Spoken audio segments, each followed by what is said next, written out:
हुए हैं।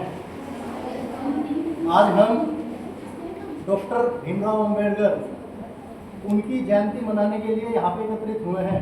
तो सबसे पहले आपको डॉक्टर भीमराव अंबेडकर जयंती की सभी को हार्दिक शुभकामनाएं। और बेटा, जैसा कि मैम ने कौशल मैम ने माननीय सर ने और सुनीता मैम ने बताया है, उन्होंने हमारे लिए बहुत सी चीज़ों को समाज से अलग करके सोचने का नजरिया थोड़ा अलग था। जो पहले रीति रिवाज बोल सकते हैं या छुआछूत जो चले आ रहे थे, उन्हें इस समाज में उन्होंने इसके खिलाफ आवाज उठाई, संघर्ष किया और सभी को समानता का अधिकार दिया।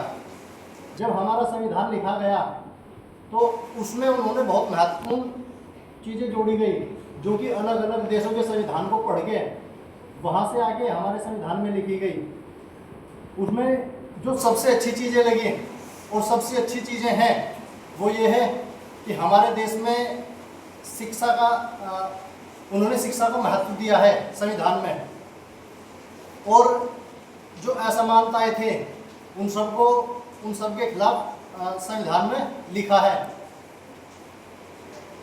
और जो रीति रिवाज थे ऐसे जो कि गलत थे, उनके लिए भी उन्होंने संविधान में लिखा था।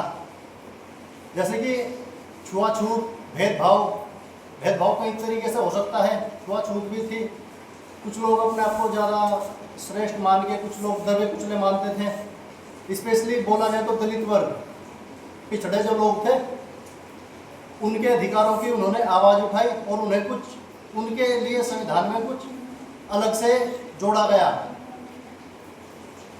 ऐसा कहा जा सकता है कि हमारे लिए सभी संविधान हमारे पूरे देश के लिए था, लेकिन महिलाओं, बच्चों और दलितों के लिए उन्होंने विशेष प्रावधान संविधान में जोड़े गए।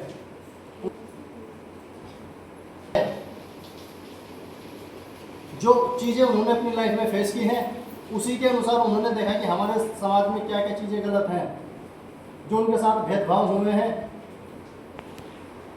मुझे लगता है सभी लोग यहाँ पे परिचित होंगे उन्हीं से। उन्होंने उन चीज़ों को दूर करने का प्रयास किया है हमारे संविधान में कुछ चीज़ों को ऐड करने के बाद।